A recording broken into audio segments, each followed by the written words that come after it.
Dinners हो रहे हैं, ब्रेकफास्ट मीटिंग्स हो रहे हैं। बीजेपी वर्सेस बीजेपी, ये बहुत दिलचस्प लड़ाई होने वाली है। ये चुनाव एक ऐसा चुनाव होगा जिसको टालने की कोशिश हुई। ग्रुप्स बनाए जा रहे हैं, एक ग्रुप में कांग्रेसी भी हैं, भाजपा के लोग भी हैं। बालियान को अंदर से ही किसी ना किसी का जो बल है वो मिल रहा है। गृहमंत्री अमित शाह अभी कुछ दिन पहले जब पार्लियामेंट से जा रहे थे तो राजीव प्रताप रूडी ने कहा कि देखिए संजीव बालियान अच्छे से कैंपेन कर रहे हैं, तो उन्होंने उनका जवाब नहीं दिया, बल्कि संजीव बालियान ने उनसे मुलाकात की और उनके आशीर्वाद लिया।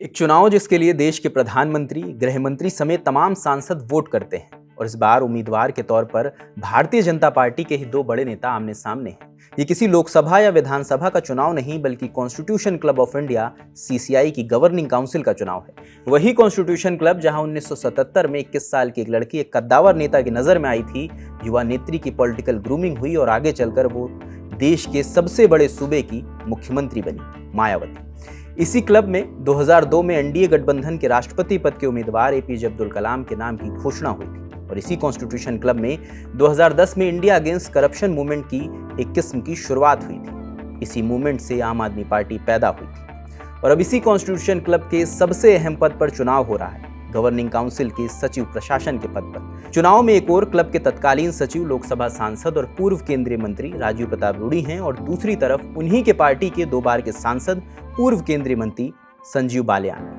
दोनों में से किसका पलड़ा भारी है, किसने अमित शाह के कहने पर पर्चा दाखिल किया है और क्यों ये चुनाव इतना अहम है?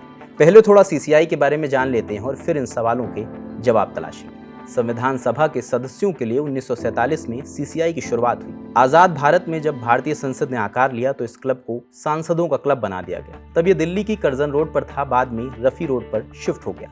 क्लब का औपचारिक उद्घाटन 1965 में हुआ था। कॉन्स्टिट्यूशन क्लब में ही नए पुराने सांसद मिलते जुलते हैं, मीटिंग्स करते हैं, पार्टीगत मतभेदों से इतर बैठते हैं। जब से नया संसद भवन बना तब से सांसद कॉन्स्टिट्यूशन क्लब की जरूरत ज्यादा महसूस कर रहे हैं, क्योंकि नए संसद भवन में सेंट्रल हॉल नहीं है।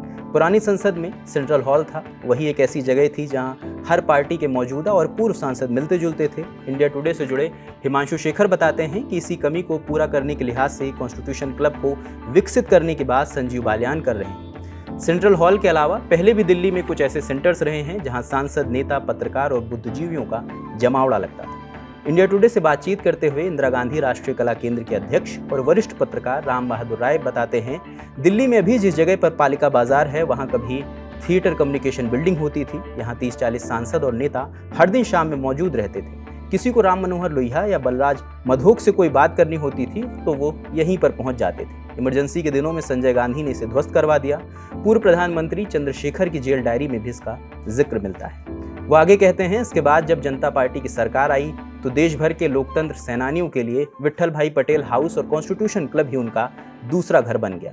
इस परिसर के लॉन में लोग मीटिंग करते थे। धीरे धीरे यह परिसर सामान्य लोगों की पहुंच से बाहर चला गया।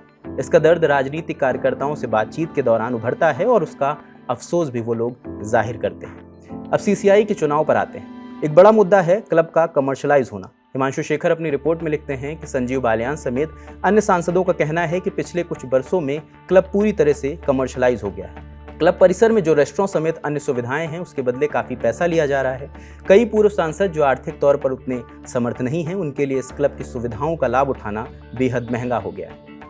दूसरा मुद्दा हमने आपको शुरू में ही बताया, नए संसद भवन में सेंट्रल हॉल की कमी, जिसके बाद सांसदों को कॉन्स्टिट्यूशन क्लब की कमी महसूस हो रही है। इसी मुद्दे पर बालियान जोर दे रहे हैं। हिमांशु शेखर अपनी रिपोर्ट में लिखते हैं, इससे इस बात पर भी बल मिलता है कि उन्हें भाजपा के शीर्ष नेतृत्व की तरफ से इशारा मिला है। एक सांसद ने केंद्रीय गृह मंत्री अमित शाह का नाम लेकर कहा कि बालियान को पर्चा दाखिल करने के लिए उन्होंने ही कहा है। हालांकि इंडिया टुडे से बातचीत के दौरान बालियान ने इस बात को खारिज कर दिया। उन्होंने कहा, इस बारे में किसी भी शीर्ष नेता से कोई बातचीत नहीं हुई है। मैंने तो 6 महीने पहले ही मीटिंग में कह दिया था कि रूडी जी, आप मेरे बड़े भाई हो, क्लब के कामकाज के तौर तरीकों को बदलोगे नहीं तो मैं चुनाव लड़ूंगा, अमित शाह जी से वोट मांगने जाऊंगा, प्रधानमंत्री मोदी जी से भी टाइम मांगूंगा। वहीं दूसरी ओर 25 साल से कॉन्स्टिट्यूशन क्लब ऑफ इंडिया के गवर्निंग काउंसिल के सचिव प्रशासन पद पर काबिज राजीव प्रताप रूडी इंडिया टुडे से बातचीत के दौरान कहते हैं, मुझे करीब 25 साल पहले उस समय लोकसभा स्पीकर जीएमसी बालयोगी ने नामित किया था। तब से सभी सदस्यों ने मेरे कार्य को सही पाया और हर बार मुझे चुना। बहुत अच्छी बात है, इस बार चुनाव हो रहा है। हर बार निर्विरोध चुन लिया जाता था तो मुझे भी लगता था कि आखिर मुझ में ऐसा क्या है। चुनाव में जो मेरे सामने हैं वो भी मेरे साथ के ही।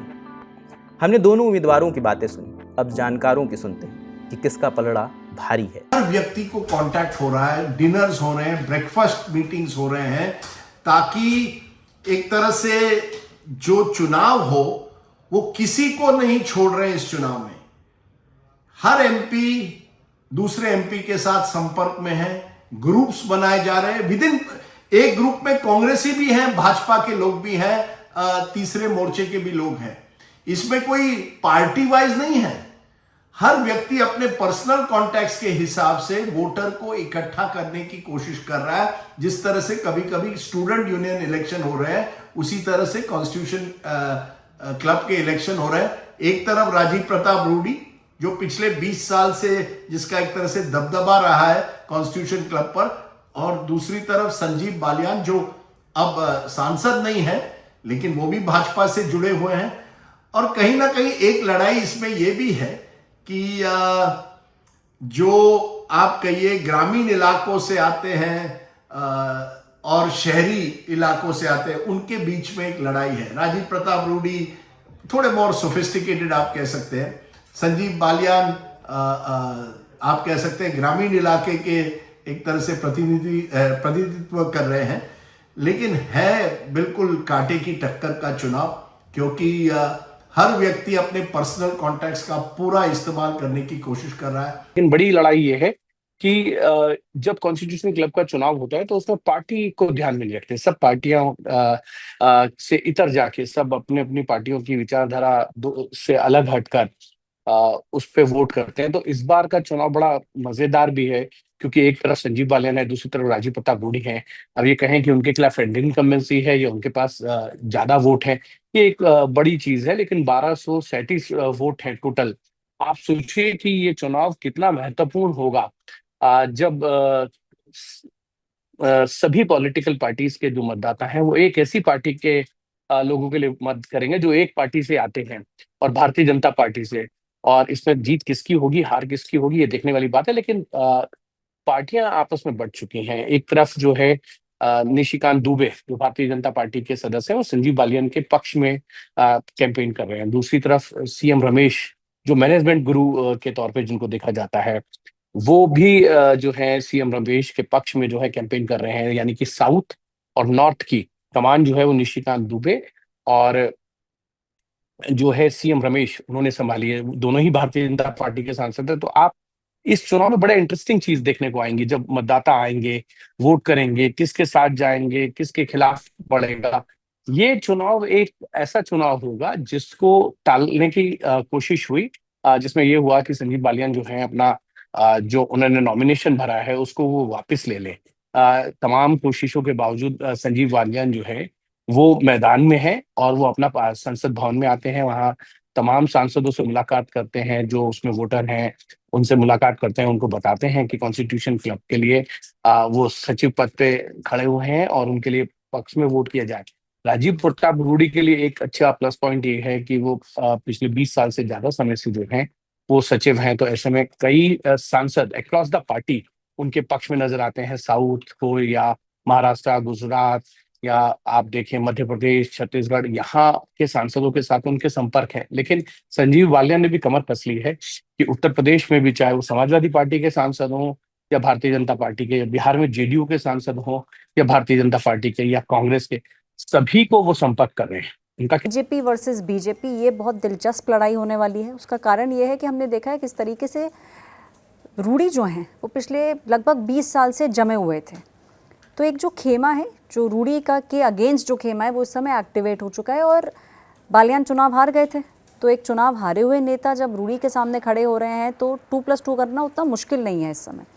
सामने से जो चीज़ समझ में आती है वो ये है कि वो लोग जो चाह रहे थे कि राजीव प्रताप रूडी जो हैं काफ़ी टाइम से बहुत ज़्यादा फेवर में नहीं है, तो उनके खिलाफ जो लोग थे वो खेमा इस समय एकजुट हो चुका है। एकजुट होने के बाद बालियान को अंदर से ही किसी ना किसी का जो बल है वो मिल रहा है, इसमें कोई दो राय नहीं है। इस समय अगर ये पूछा जाए कि आगे कौन चल रहा है, पीछे कौन चल रहा है, तो अभी की जो स्थिति है और लोगों से बातचीत करके जो इस समय समझ आ रहा है वो यही है कि बालियान का इस समय जो पलड़ा है वो थोड़ा सा भारी लगता हुआ नजर आ रहा है।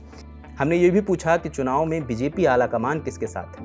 मंत्री अमित शाह अभी कुछ दिन पहले जब पार्लियामेंट से जा रहे थे तो राजीव प्रताप रूडी ने कहा कि देखिए संजीव बालियान अच्छे से कैंपेन कर रहे हैं।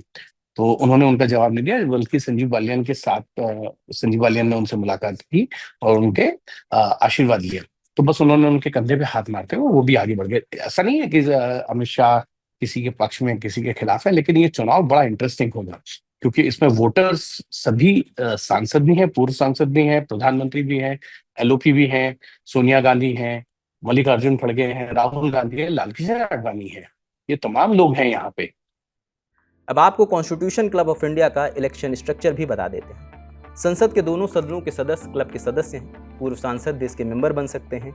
यही वोटर इलेक्शन में वोट करते हैं। अभी इस क्लब में तकरीबन 1296 सदस्य हैं। इसमें प्रधानमंत्री मोदी समेत पूर्व उप प्रधानमंत्री लालकृष्ण आडवाणी, गृह मंत्री अमित शाह, पूर्व कांग्रेस अध्यक्ष सोनिया गांधी समेत विभिन्न पार्टियों के अधिकांश वरिष्ठ नेता शामिल हैं। क्लब की गवर्निंग बॉडी के अध्यक्ष लोकसभा स्पीकर होते हैं। अभी ओम बिरला इसके अध्यक्ष हैं।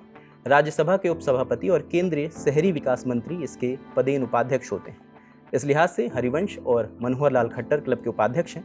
इसके बाद 3 सचिव के पद हैं। इनमें एक प्रशासन, एक खेल और एक संस्कृति से जुड़े हैं। एक कोषाध्यक्ष होते हैं। इसके अलावा 11 कार्यकारी सदस्य हैं। गवर्निंग बॉडी का कार्यकाल 5 साल का होता है। क्लब के कामकाज में सबसे महत्वपूर्ण पद सचिव प्रशासन का होता है। सचिव खेल के पद पर कांग्रेस नेता राजीव शुक्ला, इस बार भी उन्हीं पद पर निर्विरोध चुना गया है। साथ ही सचिव संस्कृति के पद पर तमिलनाडु की सत्ताधारी डीएमके के राज्यसभा सांसद तिरची शिवा और कोषाध्यक्ष के पद पर तेलंगाना से आने वाले कांग्रेस नेता जितेंद्र रेड्डी निर्विरोध चुने गए हैं। इस बार मामला फंसा है सचिव प्रशासन और कार्यकारी सदस्यों के निर्वाचन का। गवर्निंग बॉडी के 11 सदस्यों के पद के लिए 14 उम्मीदवार मैदान में हैं। इन सदस्यों को चुनने के लिए 12 अगस्त को चुनाव होना है। इस बार चुनाव में कौन जीतेगा उसके लिए 12 अगस्त तक का इंतजार करना होगा। जो भी अपडेट होगा वो हम आपको बताते रहेंगे। इस खबर पर आप क्या सोचते हैं हमें कमेंट सेक्शन में जरूर बताएं। कैमरे के पीछे ऋषभ हैं, मेरा नाम रजत है। देखते द ललन टॉक। शुक्रिया।